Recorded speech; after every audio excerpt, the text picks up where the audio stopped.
We use a mobile recording system when we do our podcasts, and it allows us to do cool things like we're doing today. I'm with Chris Tenaglia from High Pace Construction, and how are you, my friend? Doing great. How are you? I'm good. So we are literally at a site that you are actively working. It's in Andover, Massachusetts. Yes, sir. Take me through. And obviously, we did just share recently a video on our Instagram page. So check that out. It's a reel on the Westwood Live Instagram page, and I'm sure High Pace Construction is also going to share it. It gives you a view of kind of, not necessarily before, because you've done the demo, but where things are headed on this bathroom job. So walk us through, not necessarily this specific job, but just, first of all, how you got it. Because as I got here today, I was like, oh, that's cool. That's kind of how it works. You did a project next door. Yeah, the majority of our work is on referrals. So next door, we did a pretty high-end bathroom. It was a soaking tub. They wanted all super high-end Italian marble and everything. And the neighbor came by, said, "What are you doing?" And she saw the quality of work that we did. She said that she had other contractors come to her house. She said, "Come on by." She didn't like her kitchen. She didn't like some of the things that were getting done, but she saw the quality of work that we did and how fast we did it. So she asked us to come over, and now we have this job. So it's been good to get to know Chris a little bit, because he's now our expert contributor in construction in Westwood Living, which I appreciate. You're going to see Chris's first expert contribution in the May issue of Westwood Living. And it's a good one. It's timely because I think the important part about being an expert contributor is just giving people tips that are useful as they think about jobs. And the article that will be featured in May talks about what people should be thinking about if you are considering a new project. So let's touch on that a little bit, about when you're giving people advice who might be thinking about doing some form of project. What are the key things that they need to know before they start engaging and get their expectations set right? First things first is the age-old saying, the bigger the better. It's 100% true. You always go bigger, no matter what. You think that you don't need this much space, you always need more space. But the problem is the bigger, the more it costs. So your number one concern before you get any ideas in your head is, can I afford it? And that's the number one piece of advice that I can give is, can I afford it, and how much are we looking to spend? Because that all dictates on the size of the project and the scope of the project. Timing too, because how often do you have to go in and just set people at ease that this may take a little bit longer than you might want? You know, if someone's thinking about a project right now, realistically, and I understand every project's going to be different based on its size, but what's generally the number of steps that people need to go through, and where do you set their minds in terms of a timeline? Well, the timeline goes, do you have an action plan? Do you want to get this done? How fast do you want to get this done? Because it's all about the decision-making process.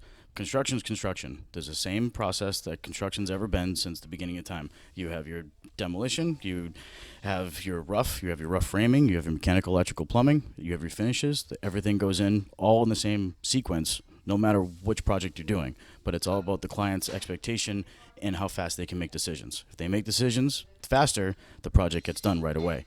So the best thing to do is have an action plan of things you want to get done, and we can tell you if they can get done in which sequence, if they can get done before or after.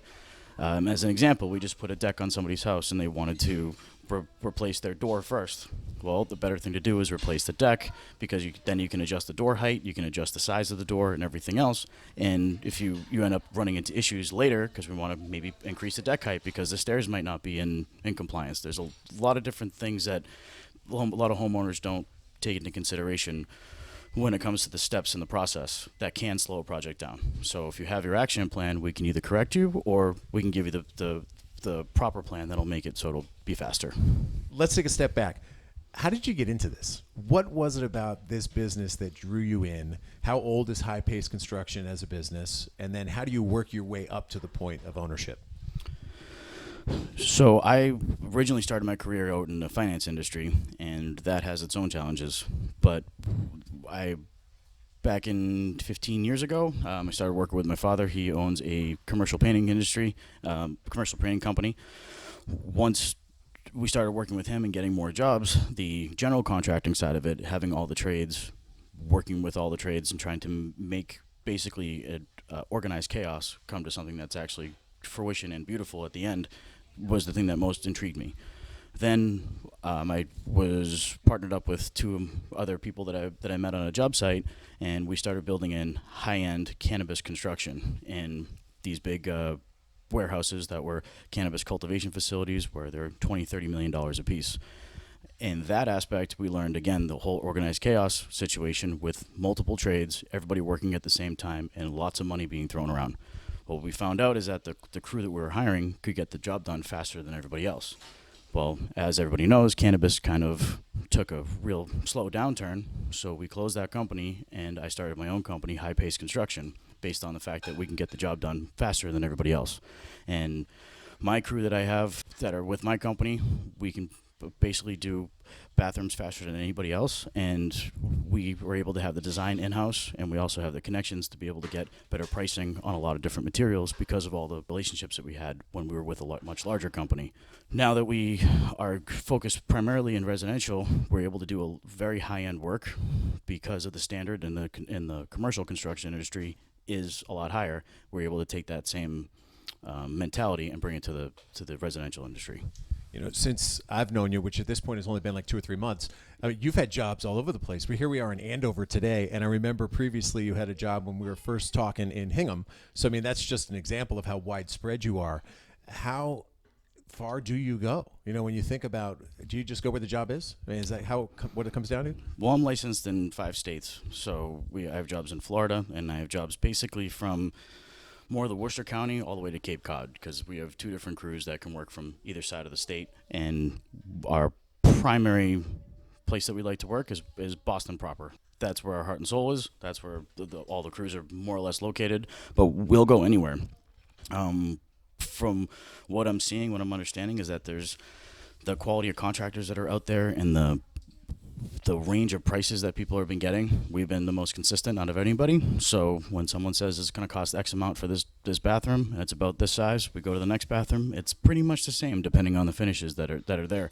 When they hear some contractors, they'll charge X amount for a bathroom, and then it's 2X that on a different bathroom that's pretty much the same size just because it's closer to Boston.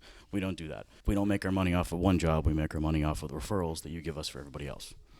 Got it. And now, officially, I think your business is Norwood based. Is that right? Officially, yep. It's Yeah, okay. Norwood, Massachusetts. Okay. So, do you have ties there? Are you a Norwood guy? Did you grow up there? Yep, I went to high school in Norwood. Oh, there you go. And yeah, I lived in Norwood up until I was 22. Oh, that's very cool. I didn't know that history. I didn't know that you had grown up there and whatnot. But so to that extent, you know not only the Norwood market, but you're very exposed to the Westwood market. What's your evaluation of the Westwood market and how people are upgrading their homes? They want to stay there. They like the community. They want to, maybe they bought something for less, and instead of upgrading to a different house, they make that decision that they want to improve their current house. Is that something that you see a lot too?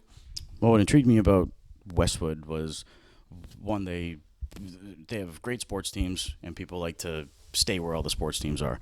Everybody that I've met there are very family connected, and they're always trying to upgrade their homes, not just to sell it. They're trying to do it so it's an actual livable space. So, like, as weird as it sounds, your Westwood Living, the residents of Westwood haven't really moved to anybody that we've done any of the work with. I enjoy making a space so somebody can enjoy it, and the residents in Westwood actually make the space so they can enjoy it, and it's super rewarding for me to actually work with clients that way. And they're not as budget conscious, if that makes sense.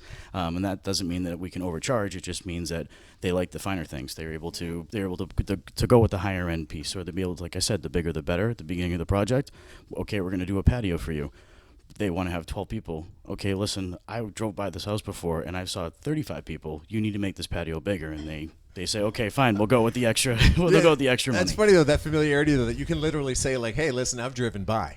Exactly, yeah. I know that you're a family that likes to host parties, so maybe you should think a little bigger. Well, that's pretty cool. This is a great little get to know you, and obviously over the course of the next many months, you're going to get a chance to read more of Chris's insight. You're going to want to follow his expert contributions. He does 4 of them a year. The first one is in our May issue, so be sure you check that out. We, of course, will share it online. We'll share it on our Instagram page. You'll see it at High Pace Construction's Instagram account as well. And, of course, as we started, remember I told you that we did a quick video where Chris literally showed us the most recently demoed bathroom that he's working on here in Andover. So we'll share some videos after the project is done as well. But thanks, first of all, for your sponsorship and your support of what we do. Hopefully we'll be helpful in your growth.